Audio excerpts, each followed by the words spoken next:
Hi everyone. So I did a video where I talked about diagnosing anxiety disorders, and I said that in some ways it doesn't really matter if you technically meet the diagnostic threshold for a disorder, because the methods that we use to treat people, whether they are below the threshold or above the threshold for that disorder, don't really differ. And that's true. However, I wanted to say something else because I'm afraid that my words might be misinterpreted. So I just want to clarify one thing. Diagnosis matters in the sense that it's really important to know whether somebody has one anxiety disorder or the symptoms of one anxiety disorder versus another one.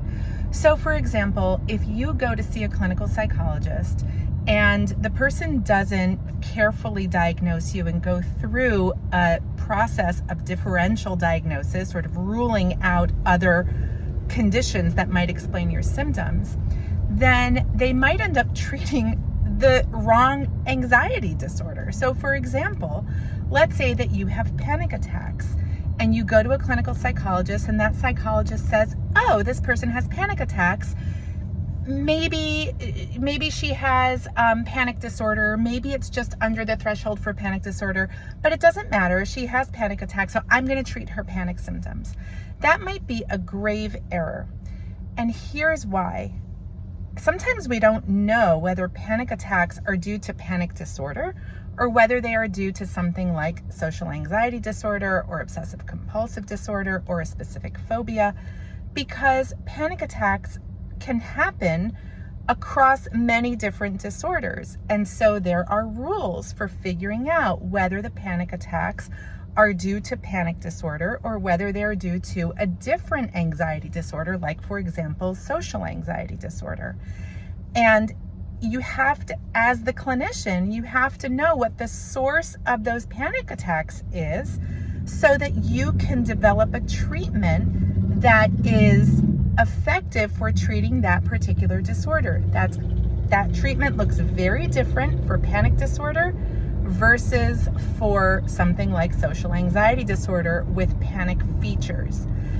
And when we do exposure, which we'll be talking about a lot on this channel, we have to know whether we are simply exposing the patient to the sensations that are similar to a panic attack, or whether we should be doing exposure to uncomfortable social situations that bring on the panic attacks. If the clinician does not do a good job of figuring this out and diagnosing it appropriately, that clinician might never hit on the correct exposures that would allow them to treat you effectively.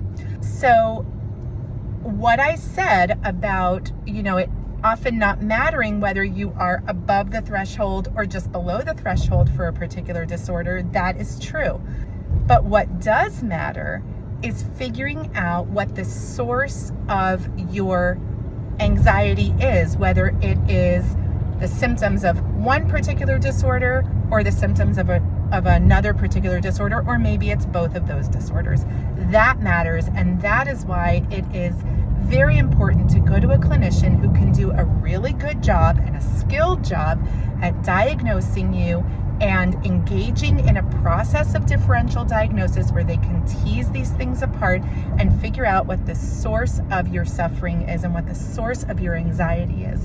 And then they will be able to build a really good treatment plan for you, and it will expedite the whole process. It's going to save you a lot of money to not have to spend 10 sessions just trying to figure out what the heck is going on with you. Okay, I hope that's helpful. Bye-bye.